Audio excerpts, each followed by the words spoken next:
Alors Mathieu, vous nous avez fait goûter le sucre, vous nous avez présenté la betterave, il reste quoi maintenant à faire? Il reste tout l'historique, Thibaut, du sucre et de la betterave, et on va en parler avec Jean-Terry. Bonjour, vous êtes de l'Office de tourisme de Coucy-le-Château. On est aussi ici, à l'atelier découverte, on le voit, il y a encore des collégiens, et vous détaillez sur de grands panneaux un petit peu l'histoire de cet ingrédient, le sucre, qui existe finalement depuis le début de l'Antiquité.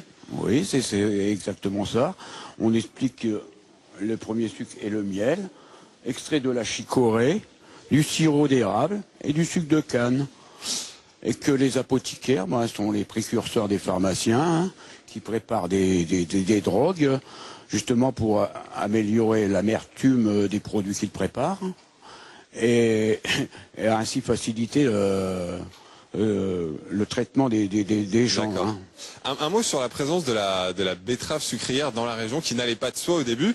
C'est finalement le fruit d'un conflit politique avec l'Angleterre, blocus des Anglais, et donc Napoléon en 1811 décide, vous l'expliquez ici, d'introduire la betterave sucrière dans la région. Voilà, c'est d'après les agriculteurs, c'est eux les premiers qui produisent les betteraves, qui produisent le premier sucre et qui sont assurés d'avoir au moins un tiers de la production de sucre de betterave. Alors venez, on va se déplacer un petit peu vers vos différents panneaux. Quelles sont les habitudes alimentaires des Français aujourd'hui, par exemple? Vous posez la question, on mange plus de sucre qu'autrefois, vrai ou faux? On va découvrir, hop, c'est vrai. Les Français mangent beaucoup plus de sucre aujourd'hui? 100 fois plus qu'au siècle des Lumières et 1000 fois plus qu'à la Renaissance. Comment ça s'explique ça? Il y a plus de sucre naturellement présent dans les produits qu'on achète? Les bonbons, les gâteaux, les pâtisseries, on est des gros gourmands en France.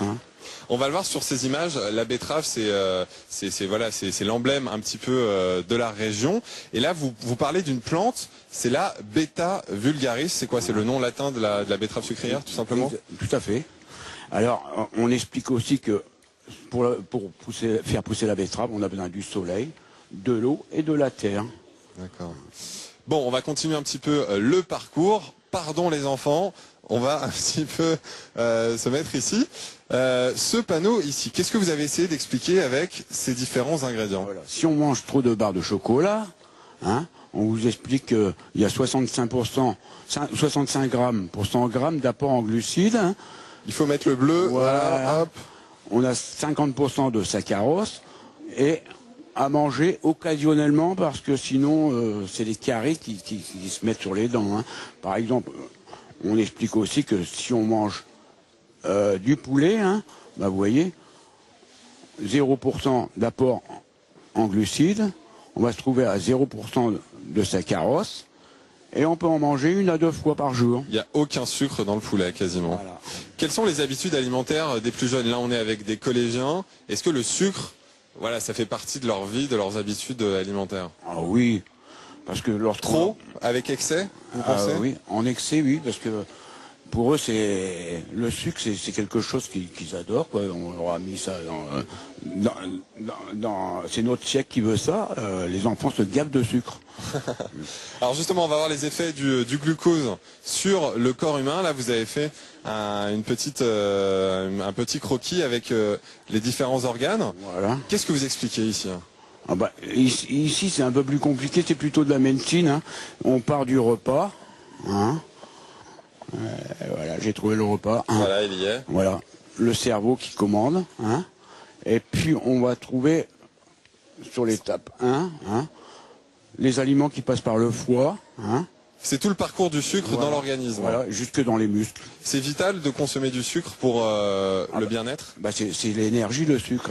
C'est un peu comme l'essence dans les voitures. Si on ne met pas d'essence, on ne part pas. Mais il ne faut pas trop en consommer parce que justement, après, on se retrouve avec des types de diabète 1 ou type diabète 2. On retrouve plus de 3 millions de nombres de cas de diabète en France. Bon, on va passer sur ce panneau-ci, le réservoir sucre. Vous avez une map monde ici. Oui. Qu'est-ce qu'elle explique?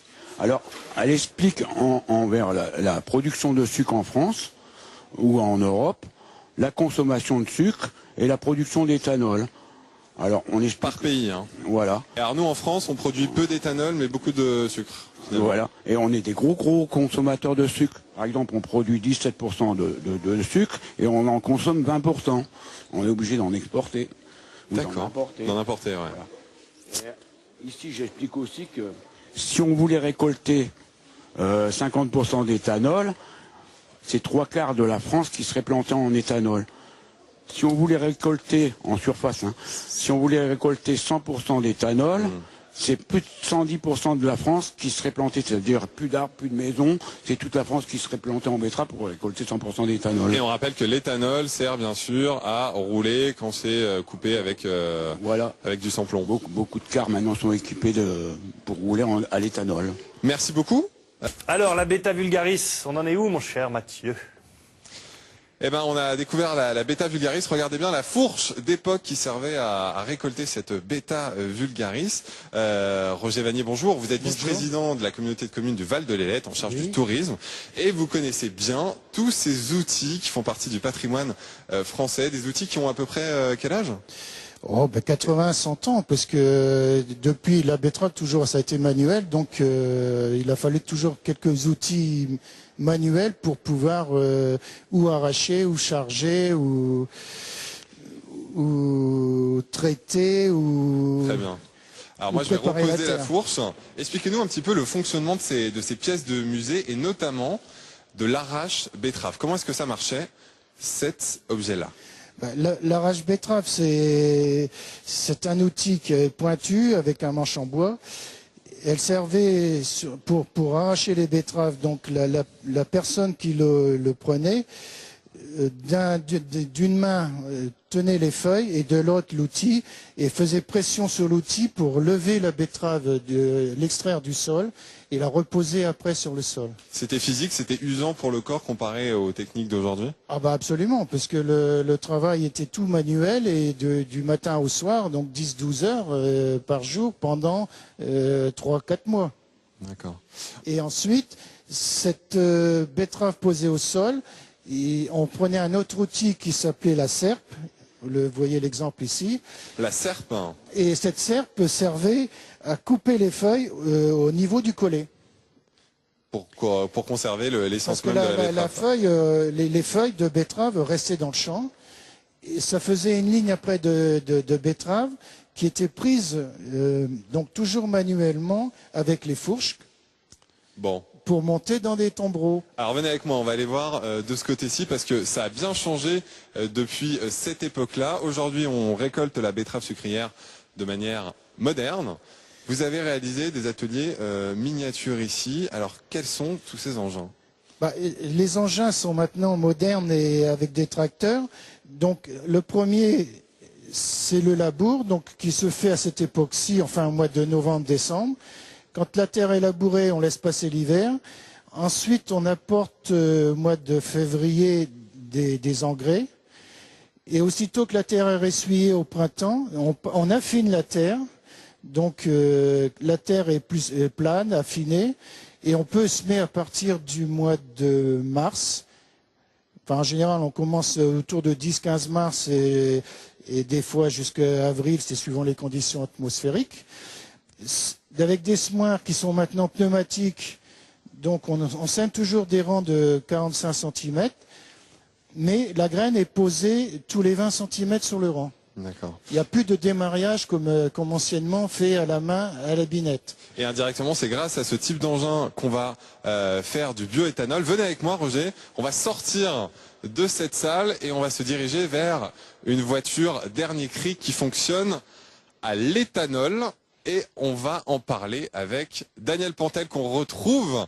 Alors Daniel, devant cette 307 Bioflex, comment est-ce qu'elle fonctionne cette voiture? Bien, c'est une voiture tout à fait classique qui a été aménagée pour fonctionner donc à l'alcool de betterave tel que l'on récupère dans le process de la sucrerie. Ensuite, c'est un véhicule... Ça fonctionne 100% à l'alcool de betterave? Il peut fonctionner avec du super-éthanol à 85%, mais il peut également fonctionner, puisqu'il n'y a pas beaucoup de pompes à essence de super-éthanol, avec de l'essence ordinaire.